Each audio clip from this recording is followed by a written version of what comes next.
Howdy, friends. I'm Joel Empey, and welcome to another episode of Joel Empey Talks NFL. And on today's episode, we're going to look at some of my must-watch games for Week 4, my top suicide survivor, locks of the week, whatever you want to call it, my top bets of the week. I've been pretty good on my bets of the week so far, so that might be a valuable piece of content for you to check out. And then we're going to end it with fantasy football talk. But I want to start this episode with what I learned from the NFL in Week 3. The NFL right now, it's just a wild league with how many young quarterbacks are finding immense amounts of success with little to no NFL experience under their belts. You know, I have kind of an old school football mentality. I love defensive games. You know, I'm a Dolphins fan because I love the 72 Dolphins, the history of it and everything else. And, you know, I had this old school mentality that quarterbacks generally needed to sit behind a veteran for several years, learn the ropes of how to be a professional, and then slowly transition into becoming a professional player. You know, and then players like Andrew Luck or Russell Wilson or Peyton Manning, those guys were like the exceptions to the rule.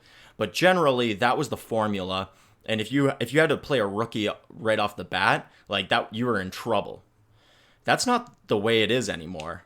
You know, even if you looked at like Aaron Rodgers in his career, Aaron Rodgers, one of the greatest quarterbacks of all time, right? He rode the bench for 3 years, and then in his fourth year, he finally got his chance to start, and he went 6-10. And you know, he's gone on from that point to become one of the greatest quarterbacks of all time.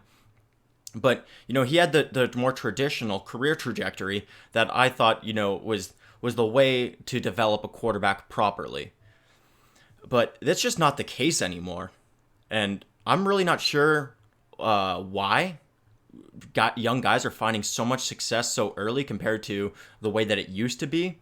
I'm not sure if it's that colleges are preparing these guys a lot, just so much better for the next level, or if perhaps the rules of the game, you know, everybody knows the rules of football have developed over the years to slowly favor the offense and particularly favor the quarterback with the way that penalties are called and the rules are all exist.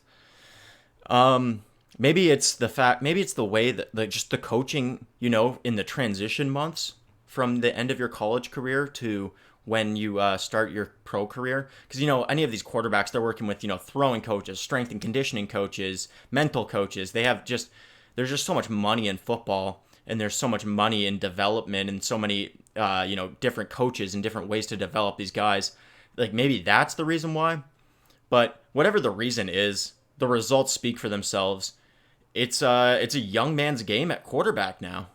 There's just so many young guys that are dominating at quarterback, you know, and obviously they have smaller sample sizes, so, you know, you don't want to say, oh, Daniel Jones is the next GOAT after one freaking game, but man, it's pretty clear that Daniel Jones is a very evident step up from the veteran Eli Manning there.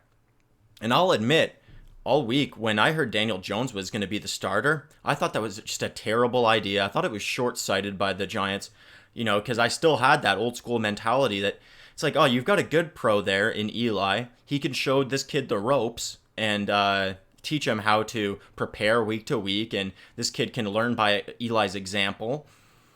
And, you know, that's Daniel Jones just came out and dominated in week 1 and really made me eat my words. You know, I just think that the Giants, not a very good football team, no offense to the Giants, I thought that they were putting Daniel Jones in a position to fail. And, you know, a guy who was drafted to such a big market and was almost unanimously hated as a draft pick, you know, everybody hated the fact that they picked Daniel Jones. Like, why didn't we get Dwayne Haskins or, you know, some of these other guys at quarterback? And Daniel Jones came out and just balled out, you know, and you have to credit him for that. And you have to credit, you know, the spark that he gave that offense. You know, there's a lot more swagger out on that field. They were a lot more confident with Daniel Jones out there than they are with Eli Manning out there. And, you know, perhaps Pat Shurmur and the coaching staff over in New York saw that. You know, I'm not watching Daniel Jones practice every day. They are watching him practice, and they're watching Eli practice. So, you know, maybe they knew that Daniel was going to bring that spark to them. But man, he played phenomenal. It was against the Buccaneers. He's got some harder games in front of him. Next week he's got another good matchup in the Redskins.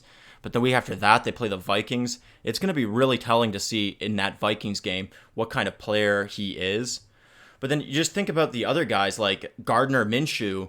I think Minshew he was a 6th round pick in the draft this year. And I think he's very clearly outperforming what Nick Foles' expectations were, or what we expected of Nick Foles for the Jaguars, who's a good veteran quarterback. Kyle Allen clearly outplayed by far and wide outplayed what Cam Newton was able to do through the first 2 games of the season. I think if Kyle Allen was the quarterback there for all 3 games this year, the Panthers right now would be 3-0, and they would almost be in a driver's seat in that division, with the Falcons now being 1-2, Drew Brees being injured for the Saints. As a second-year player, Kyle Allen was just dominating compared to how good Cam Newton's been playing. Yeah, Rudolph is outplaying, I think, how Big Ben has been playing so far this year. It's just, the list goes on and on for these young quarterbacks playing phenomenal. Kyler Murray, he's on a terrible football team. Sure, they've got David Johnson and a couple of good receivers, but they've got no offensive line, no defense, and he's hella accurate. He's a very dynamic athlete.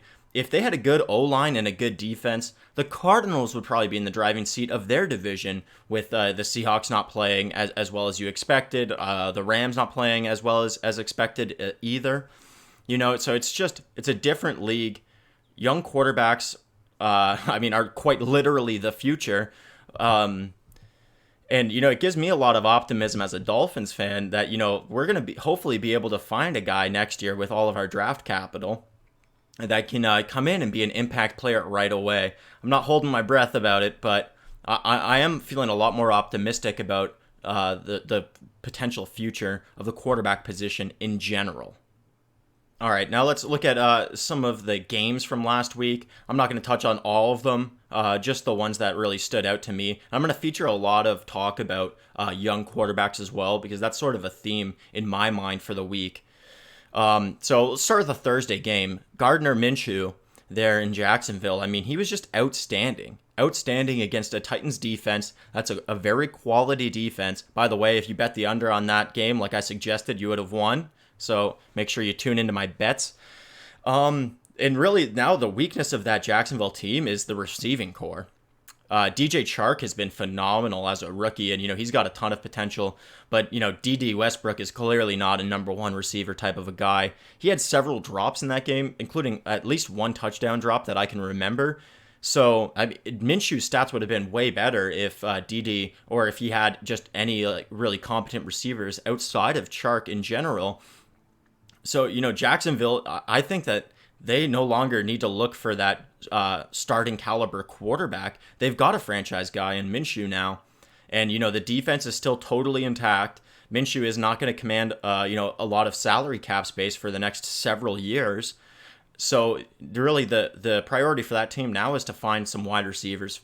All right, now let's talk a little bit more about Daniel Jones. Once again, I do not want to blow his 1 week performance out of proportion, but I just got to say, his mobility was obviously on full display, running for 2 touchdowns. But I think his mobility, not just in the rushing game, but in his pocket awareness, the way that he maneuvered and navigated the pocket, it was really, really impressive. That's a knock that I sort of have on Minshew. Minshew doesn't have that internal clock in his brain to get rid of the ball or to, escape to a side, to escape the pressure.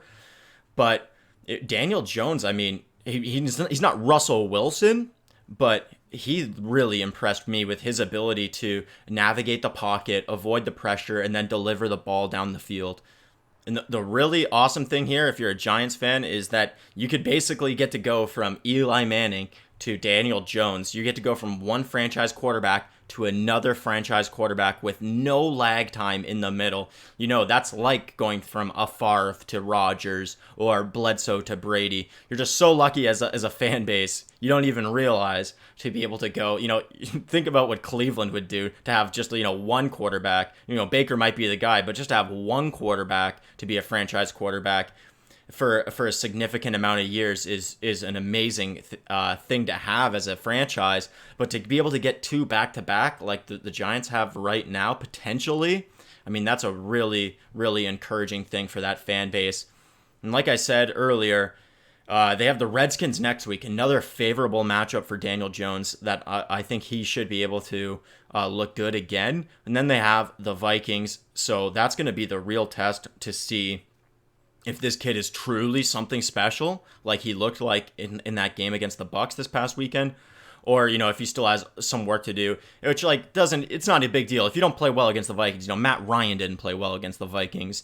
Derek Carr hasn't played well against the Vikings this year. Not that Derek Carr's the best quarterback, but he's a quality quarterback. Matt Ryan, quality quarterback.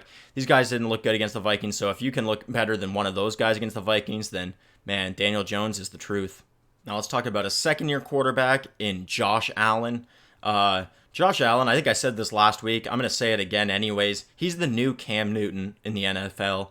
His ability to run, designed run plays or just improvised run plays, and his big arm over the top, it just, he can stretch the field with his big arm, and then they can do designed quarterback runs where you get an extra blocker on the field, because if the quarterback's handing the ball off, obviously he's not going out as a blocker.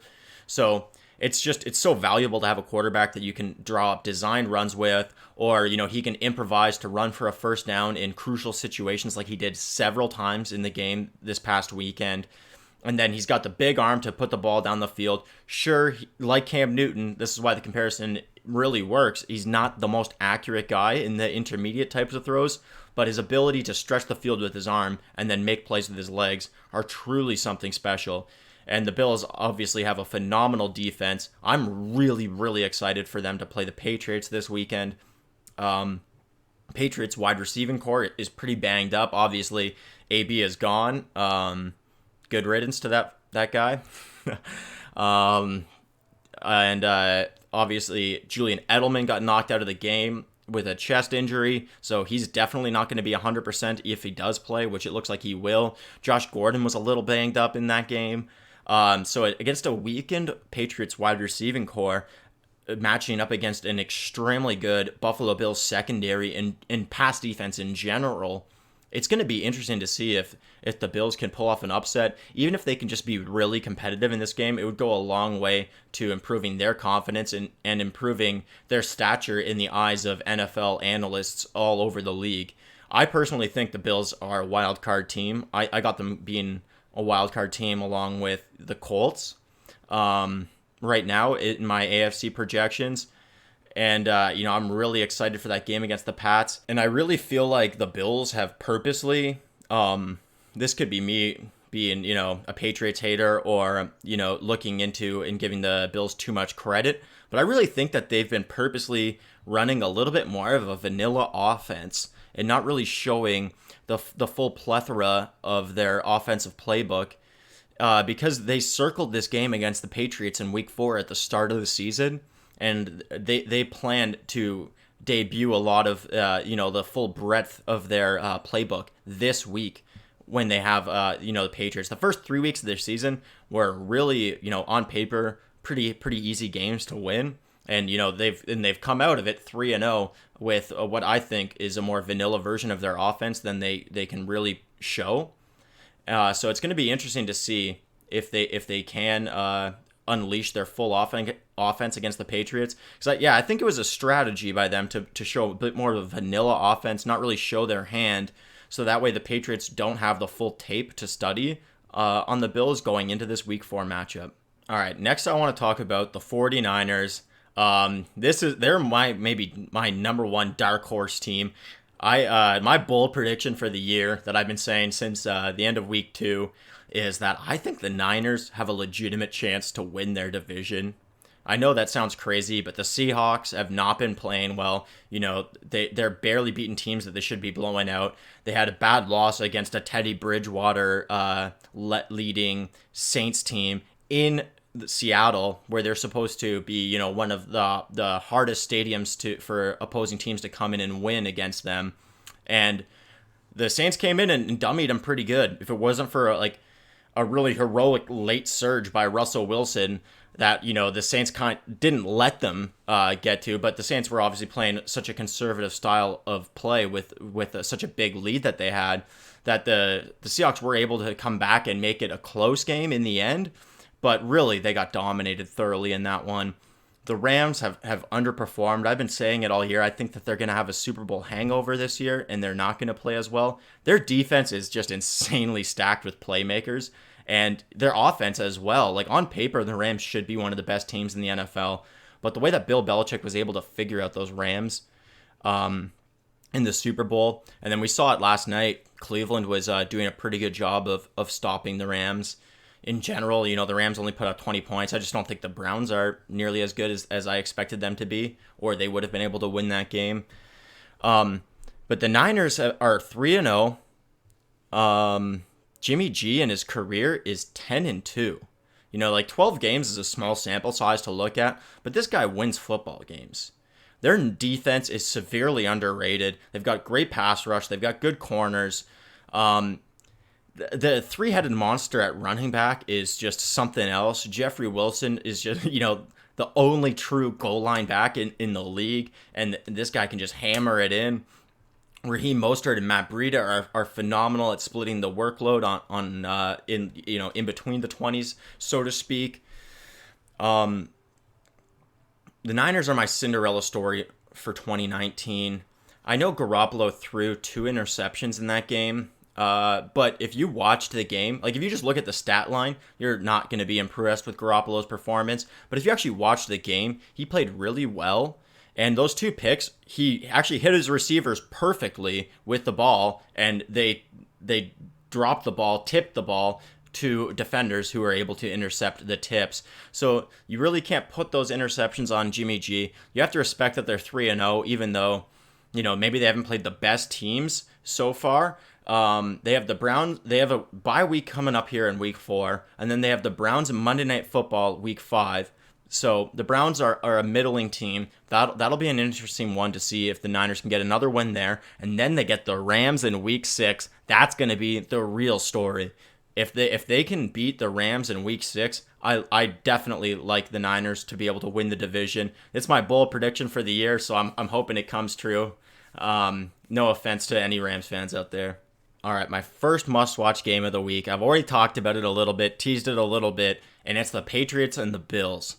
I just think that, the Bills have a legitimate chance to be able to upset the Patriots here. I mean, I understand the Patriots I think they're definitely a top 2 team in the AFC, and I definitely think they're a better team than the Bills, and that when they play again down the road in Foxborough, I definitely think the Patriots will be able to beat them. But like I said about the Bills, I think they've been purposely running a vanilla offense so far, so that way they didn't show their hand, didn't put out onto tape any of their tricks. And this week against the Patriots, they're going to pull out all the stops.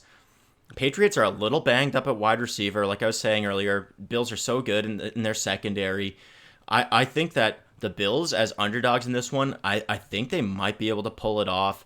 Obviously, I wouldn't be surprised if the Patriots are able to pull it off, but I'm really excited to watch this one, just if for nothing else, to be able to see if the Bills are the contenders that I think they are, or if they're just pretenders. My next must-watch game for Week 4 is the Vikings at the Bears, and for the record, I haven't watched Monday Night Football. I'm recording this before Monday night so I can have this up before Tuesday, so the fantasy football talk is still relevant.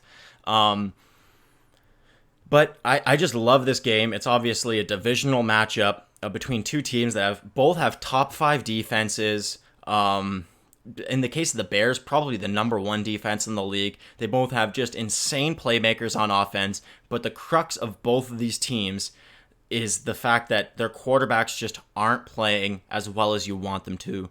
People thought Trubisky would take a big step forward this year. When the Vikings signed Kirk Cousins to the contract, they were expecting him to be the future, the franchise quarterback. They're expecting him to be the guy to bring a Super Bowl to the town, and he just hasn't been able to win the big game so far. Now, I don't know if the Bears are a team that would be considered a big game. So I'm not sure exactly how Kirk Cousins is going to be able to perform in that one. But I'm just excited to see how that one plays out, because one of these teams could for sure end up being a playoff team. I got the Vikings probably being a playoff team right now. Both these teams have the potential to be a playoff team. Will one of them do it? I don't know. I'm excited to watch them duke it out, though. And my number one must-watch game for Week 4 is the Cowboys at the Saints. And man, if Drew Brees was playing, I would be just tenting my pants with looking at this matchup. But the fact that Drew Brees isn't playing makes it slightly less interesting. It's still my number one must-watch game of the week because the Cowboys have looked like world beaters. I think that they're the best team in the NFC, but they've had such an easy schedule so far. The Giants, the Redskins, the Dolphins, those are literally 3 of the bottom 5 or 6 teams in the NFL. So it's hard to know exactly how good the Cowboys are, but they're stacked on defense. They're stacked on offense.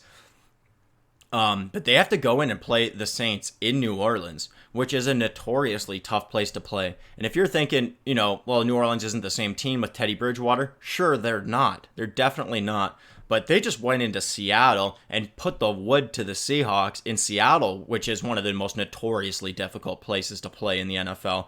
Their home field advantage is one of the best home field advantages in the sport as well. So that's going to help them a lot. Dallas is going to have to come in and play against, a Saints team with Sean Payton at the helm who can just game plan his ass off. He game planned his ass off against the Seahawks this past week. He got the best out of Teddy Bridgewater. Teddy got another full week, is going to have another full week of snaps with the ones under his belt. I think Alvin Kamara is the best running back in the game. I think he's the most dynamic offensive player in the entire game of football.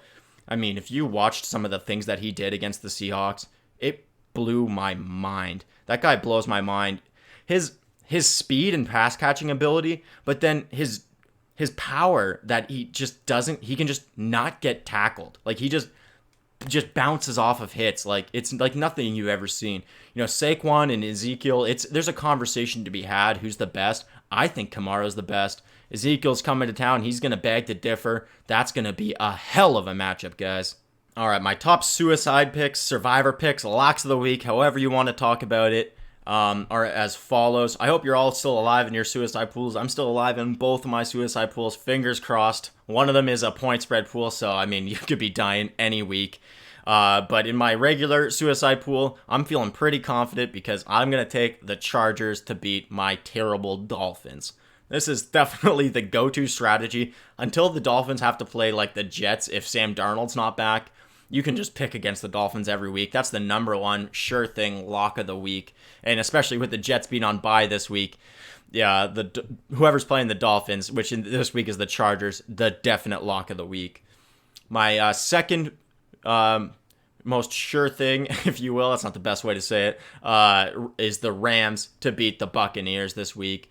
I've been low on the Rams, but the Buccaneers are a bottom third of the NFL type of a team.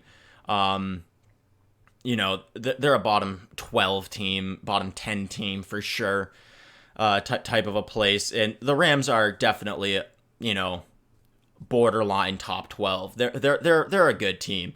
I just think that they're going to have a down year this year in comparison to how phenomenal they've been in the past couple of years with McVay. But they should be able to easily dominate the Buccaneers, who, should have beat the Giants last week if their kicker didn't miss, multiple field goals. But the Rams shouldn't have too much trouble with the Bucs this week. They're my number 2 lock of the week. My number 3 lock of the week is the Colts to beat the Raiders. The Raiders looked pretty good in week 1 against the Broncos. I thought that this might be the year where the Raiders, start to build some momentum towards, when they really pop off when they get to Vegas, which it should be next year. But the Colts are a really good football team. I think they're a playoff team for sure. They might even win the division. I'm not sure. I still think I have the Texans winning that division and the Colts getting in as a wild card, but I think the Colts are for sure a playoff caliber team, and they play really, really good at home. Brissett is for sure a franchise level quarterback. He is really good. The Colts are really good at home. They've just beat the Falcons, which I think is a much better team than the Raiders at home.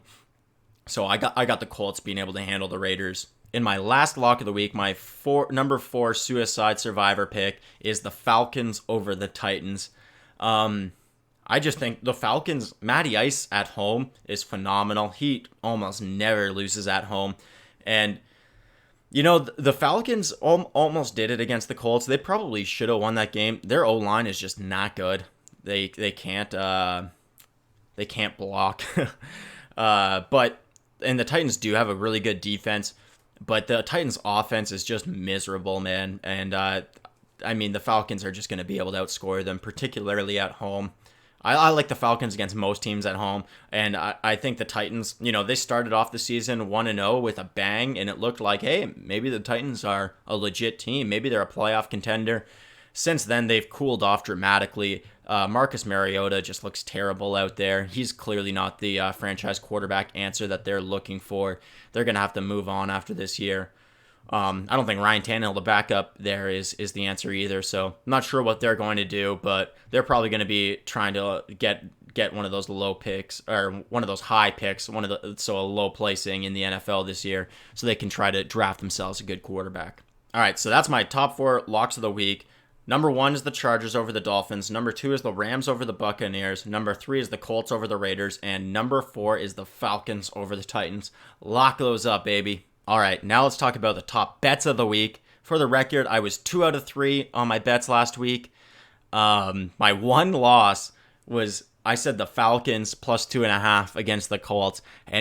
When I made that proclamation, I didn't know that Pat McAfee was going to be in there hyping up the crowd before the game, banging the anvil, and just getting everybody just fired up. If you don't know Pat McAfee, he's one of the most electric figures in the world. He's probably the funniest ex-football player that there is, and he's just a beloved character in Indianapolis. He gets the crowd fired up. The team's undefeated when he bangs the anvil. So after I found out Pat was going to be banging the anvil, which is like a pregame ceremony that they do in Indianapolis, I knew that the Falcons were doomed to lose that one. So here's a good bit for you. If you ever hear that Pat McAfee is going to be banging the anvil, the Colts are 3-0 when Pat bangs the anvil. Bet the Colts money line.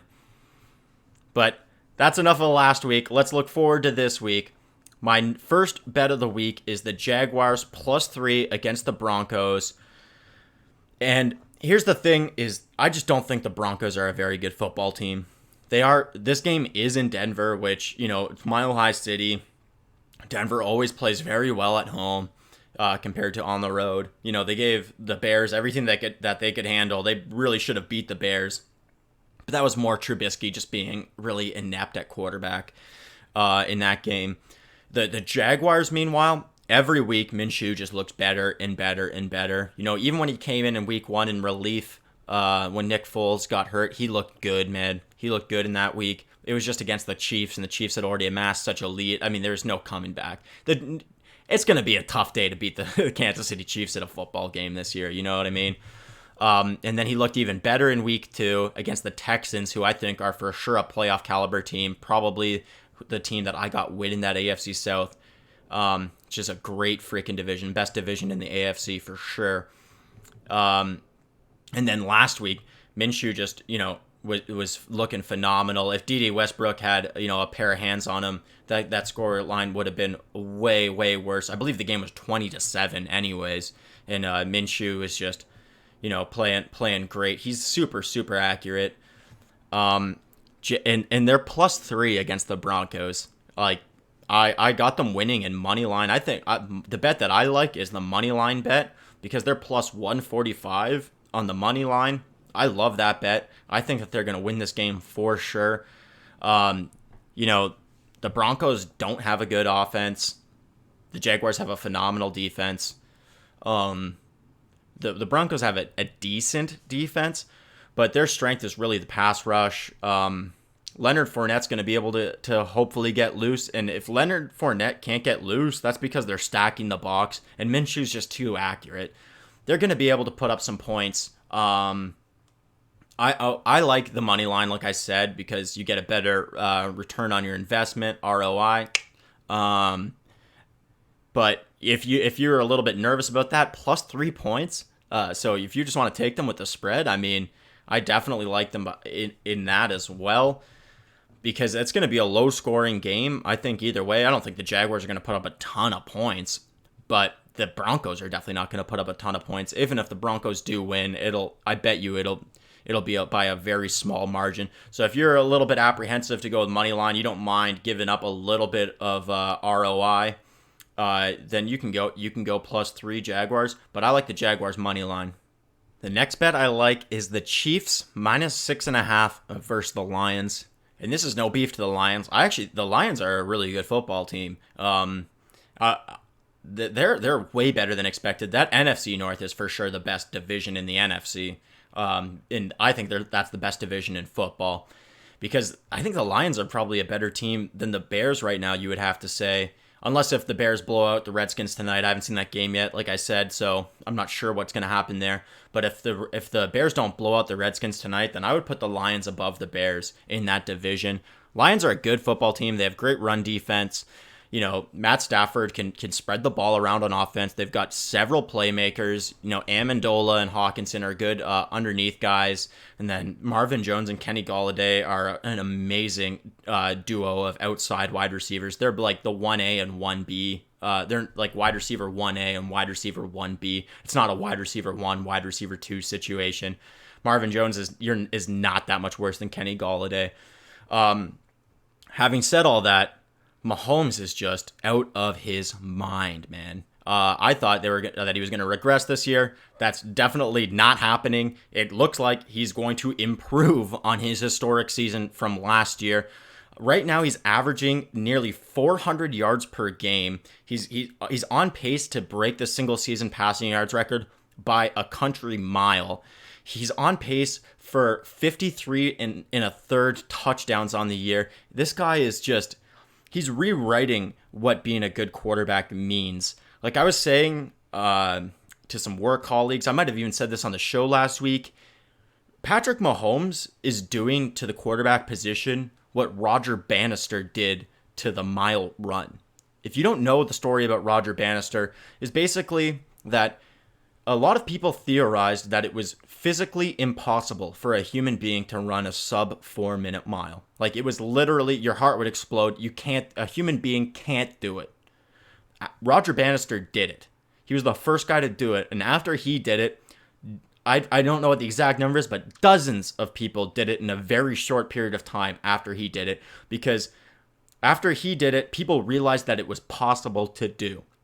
This is what Mahomes is doing. He is rewriting and allowing people to reimagine what is possible to do with a football in your hand. Getting the Chiefs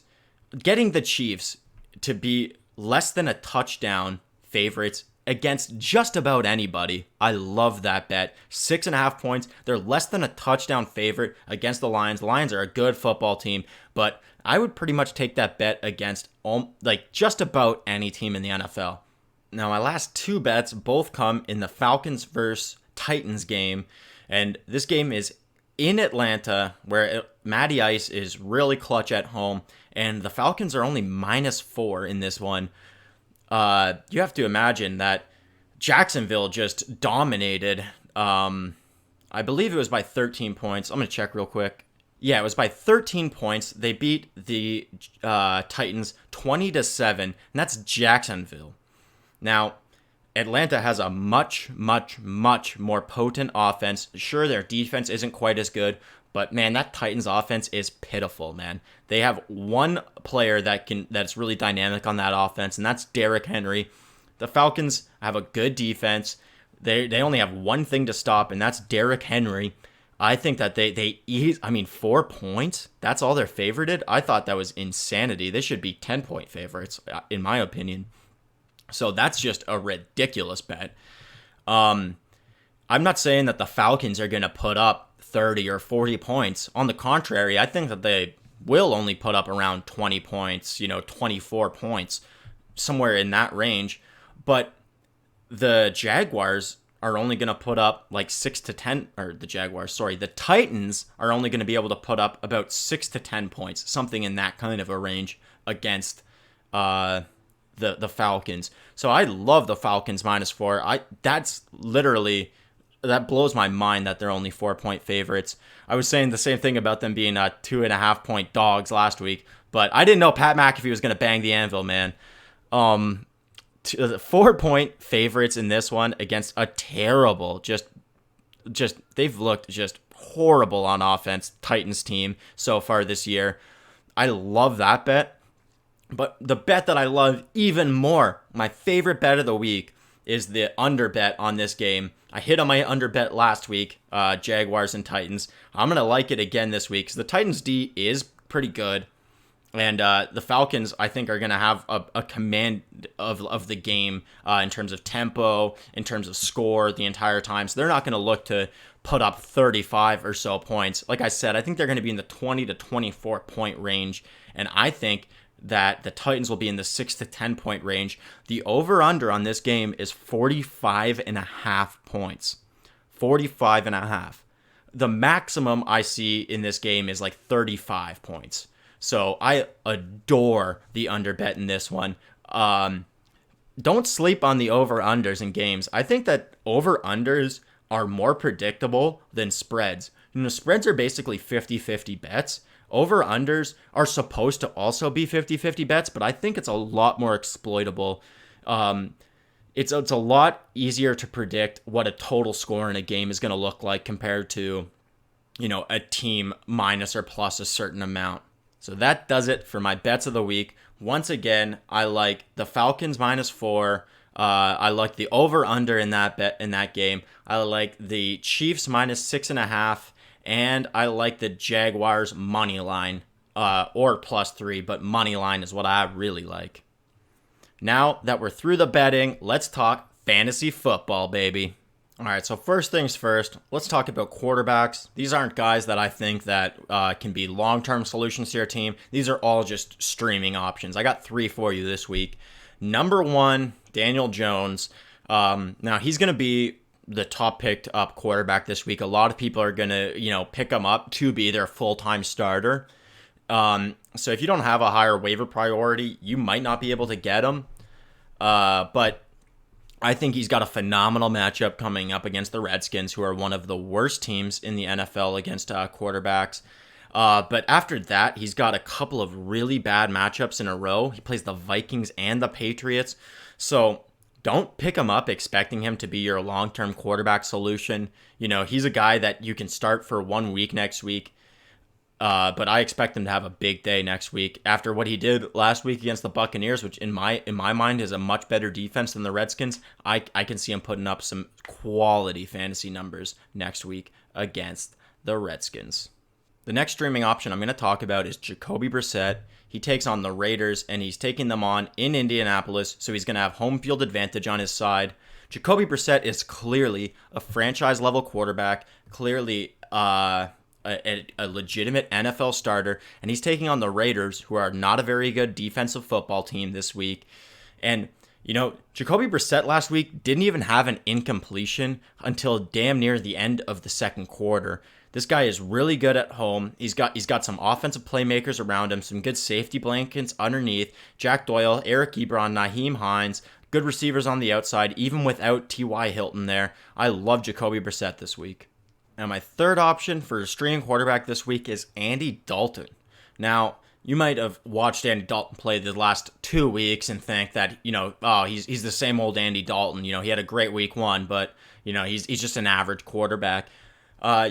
I would disagree with that. I'd push back on that a little bit. I think the Niners have an extremely underrated defense. I've already talked about how much I like the Niners this year. And then the Bills have a phenomenal defense. It's a very difficult defense to look good against. And the fact is that through 3 weeks, Andy Dalton right now is the QB 11. And his next 2 matchups are pretty favorable matchups. Next week, he plays the Steelers, who do have a really good pass rush and a pretty decent defense. But I think he's a top 15 play against the Steelers next week. And the nice thing about picking up Andy Dalton is that if you're a quarterback streaming type of fantasy player, is that the week after, so he's got the Steelers this upcoming week. The week after, he's got the Cardinals, which is a cakewalk of a matchup. He'll be a top 10 quarterback against the Cardinals for sure. Particularly the Cardinals have a good offense themselves, so they're going to be dynamic trying to run the score up. the Bengals are going to have to try to keep pace. And I think in that Zach Taylor offense, I really think that the Bengals have high upside as an offense there. Andy Dalton is a quality play for the next 2 weeks.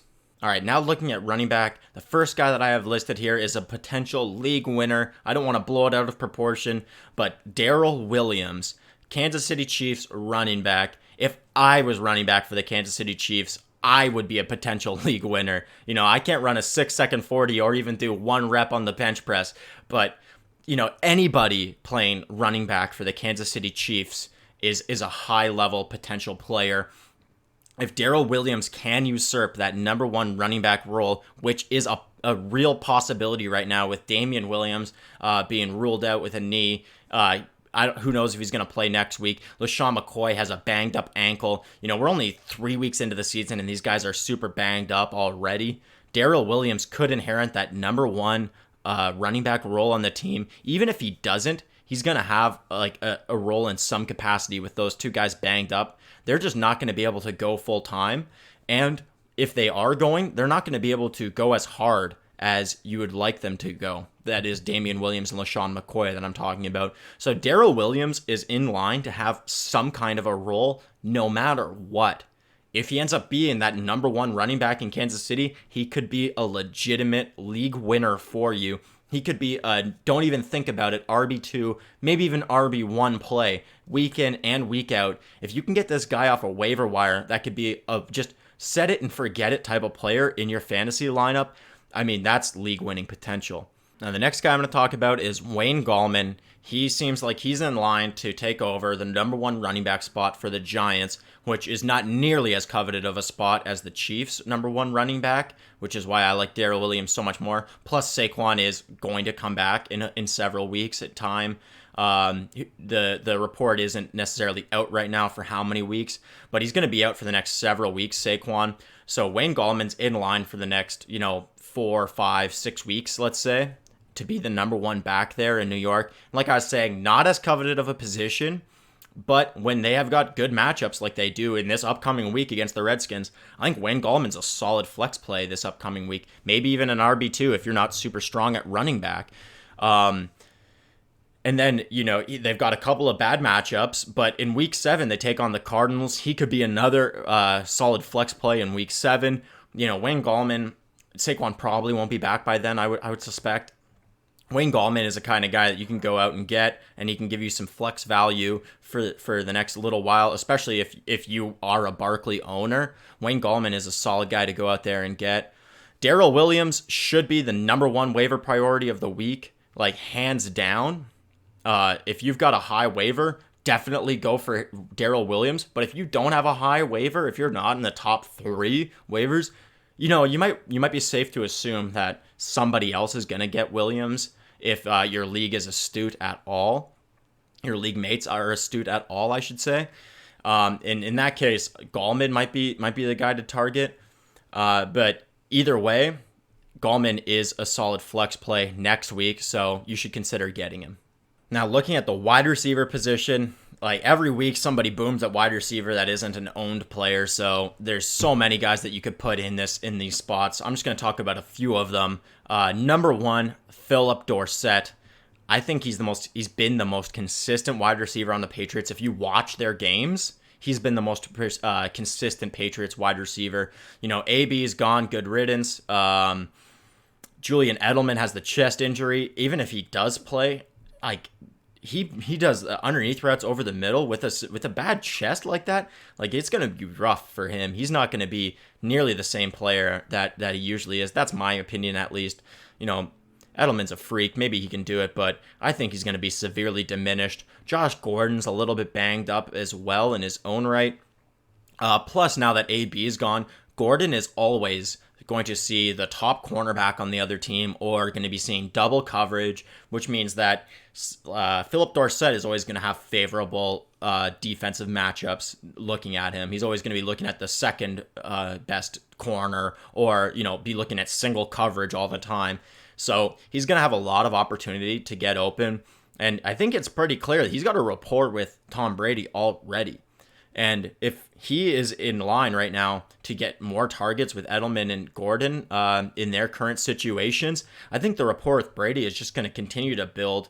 I love Dorsett as a guy that you can pick up. If you can go get him, I think that he's a consistent play for like the rest of the year. Like he's a consistent flex play type of a thing. I think he'll finish the year as a top 36 wide receiver. To get that kind of a player off the waiver wire is just insanity. Go out and get Philip Dorsett. The next guy I want to talk about is former Dolphin guy I really like, Kenny Stills. He's the wide receiver 2 that we've all been dreaming of appearing in for the Houston Texans. He's the wide receiver 2 that the Houston Texans need and deserve. DeAndre Hopkins is far and away the number 1 wide receiver on that team. Maybe the best wide receiver in the league. For sure top 5 in the league. So like I was saying with Josh Gordon, but even more so, DeAndre Hopkins is always taking the top coverage. He's always taking the top cornerback, double coverage, whatever teams can do to stop him, they're going to try to do, which means that Kenny Stills or whoever's playing that wide receiver 2 role on Houston is going to see a lot of favorable looks, a lot of favorable matchups. Kenny Stills has only been there for a few weeks. He got traded from the Dolphins right before the season, like the regular season began, and he's already being targeted by Deshaun Watson like a lot. Will Fuller's the deep guy. We all were hoping that Kiki QT would be the guy to be the wide receiver 2 in Houston. I think it's very evident right now that Kenny Stills is going to be that guy. So he's got a very consistent target floor, being the wide receiver 2 on a pretty good offense there. With Deshaun Jackson, very good quarterback, and DeAndre Hopkins just commanding an immense amount of coverage on whatever side of the field he's on. Kenny Stills is going to be a very consistent fantasy player, and he's hardly owned as well. He's a guy that you can put him on your team. He's a phenomenal bench depth player. You can probably get him into your starting lineup, particularly during the bye weeks. He's going to be a great guy to have in your starting lineup, and he might even work his way into being a consistent starter for you. I love Kenny Stills. Go out and grab him too. The next guy I want to talk about is Paris Campbell. He's a rookie wide receiver, and if you don't know his name yet, you're going to know it soon because he's about to pop off here for the Indianapolis Colts. He's bigger and more athletic than T.Y. Hilton, and T.Y. is obviously got that quad injury. They seem pretty optimistic about his outlook, which means that he's going to be playing through that quad injury likely. He's still going to be drawing the top coverage, like I was talking about, ad nauseum with Gordon and with Hopkins. So Hilton's going to be that guy drawing the top coverage. Meanwhile, Paris Campbell's even more athletic. He's a bigger guy. And he's going to be seeing the less aggressive coverage on his side of the field. Brissett's already starting to look to him more and more. He's already starting to get more snaps out there on the Colts offense. Brissett's just getting more comfortable. He's clearly a good quarterback, accurate quarterback. Paris Campbell's a sneaky guy that provides good depth for your team, and he could also become a consistent starter very, very soon. So you can get him right now, and he's not necessarily a guy that you're going to plug into your starting lineup next week, but you want to get him now before he becomes one of the hottest, most coveted players out there. Now, the last wide receiver I'm going to talk about is Golden Tate. Just check your waiver wire. Check to see if Golden Tate is available. He shouldn't be. If he is, go ahead and grab him right now and stash him because this week coming up, week 4, is the last week on his suspension. After that, he is going to become the number 1 wide receiver in this Giants offense. And as we just saw with Daniel Jones last week, this Giants offense is probably going to be more competent than they have been in the past. Getting a number 1 wide receiver on any team, no matter how bad that team is off of the waiver wire is just ridiculous. So he shouldn't be available in your league, but check right now. Check to see if Golden Tate's available, because to get a wide receiver 1 for a team off of the waiver wire is just criminal. And you have to punish your league mates for not being adept enough of players to anticipate the suspension ending and going out and getting them themselves. Golden Tate is going to be a really good safety blanket for Daniel Jones. Golden Tate likes to run these underneath routes. He's a great slot receiver, which young quarterbacks love. Evan Ingram and Golden Tate are going to be the safety blankets for Daniel Jones all season long. And Daniel Jones looks very competent at quarterback. We've only seen one game out of him, so you don't want to overblow it. But I think Golden Tate is going to have tremendous value. And the fact is that he's the best wide receiver on that team. He's the number one wide receiver on that team. To get a number one wide receiver for any team off of the waiver wire is criminal. Check the waiver wire to see if you can get Golden Tate. A tight end, I'm not going to go into tight end streamers. You can figure that stuff out for yourself, or check whatever your favorite fantasy football experts have to say about streamers. There's one guy I do want to talk about though, and he's a potential every week starter, which is what intrigues me about him. He's not a guy that you're going to be able to get and guaranteed he's going to be an every week starter, but this guy, Dawson Knox, he's a rookie tight end for the Bills. And the Bills' starting tight end, Tyler Kroft, was injured, so Dawson Knox got the start, and he got targeted a bunch. He had a really, really productive day. Josh Allen seemed to like him. He had a big play, 49-yard play. He had a touchdown. Dawson Knox is a potential every week starter, and there's very, very few of those at the tight end position. So go out there and grab him now, because if he has a big week against the Patriots next week, everybody's going to want to get him. And if he has a big week against the Patriots next week, I would say that his chances of taking over that starting job permanently, even when Tyler Kroft gets healthy, are very, very likely. So, go out there, get Dawson Knox. I'm not saying start him against the Patriots, but bench him. See how he does next week against the Patriots. See how this position ends up playing out for them, with Tyler Kroft coming back from injury and everything. And, just monitor the situation, because if you can get a guy that you can just plug into your tight end position every week, I mean, there's very few players in the league, Kittle, Kelsey, Ertz, like that. Those are really the only guys that I feel are like guaranteed you can start them every week. You don't even have to think about it type of guys. If Dawson Knox could get, upwards, I don't think he's got anywhere near the potential of those top three guys, but he might have potential to be, a good safety blanket for Josh Allen. Josh Allen might like to go to this guy a lot. He'd like to go to him a lot in the 1 week sample size that we've seen so far. So go out there and get Dawson Knox. Just put him on the bench. Roster him for a couple of weeks. If he doesn't have another big week in the next 2 weeks or so, you can just drop him. No harm, no foul. You can probably get him with one of, your second, third, or fourth waiver. You don't have to spend your top first waiver on the guy. You can get him with one of your later waivers. Just stash him on the bench, and you might end up getting a tight end that you can start every week. All right, guys, we're going to end this with just 3 DSTs that are great streaming options for the week. I'm not going to go too much into detail. Just the Falcons, first the Titans. They're a good DST this week. Titans are a horrible offense, horrid offense. I talked about it a lot in my bets of the week. The Falcons at home, they've got a pretty good defense. Love the Falcons D. Chargers versus the Dolphins. Anybody versus the Dolphins is going to be a great DST play. Go out there and get the Chargers. The great thing about both these defenses is that they're very seldom owned, so you have a good chance of being able to get one of these defenses. And the last one is the Rams. They're playing the Bucks.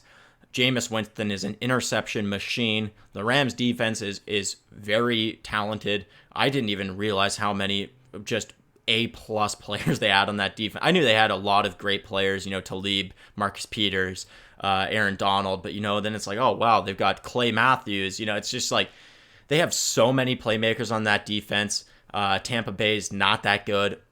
I think that they're going to be able to shred Tampa Bay. So those are my 3 DST streamers for the week. They're, like I said, the great thing about all of those defenses is that they're all very seldom owned. You have a very good chance of in your league that at least one of those defenses, I should say, are going to be available to you, and likely all 3 are going to be available. So you're going to have your pick of the litter.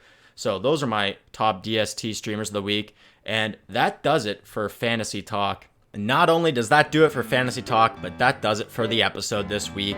Thank you very much for listening. If you've made it all the way through, please like the video, please subscribe to the channel, comment below, tweet at me at MPTalks on Twitter if you have any start-sit questions. I love answering this stuff. I always will give you not only my answer, but I'll give you the reasons why behind the answer. So yeah, tweet at me at MPTalks. Comment below if you have any inquiries or you have anything that you want to ask me about this episode. And yeah, thank you all for watching. Thanks for listening. And until next time, cheers, friends.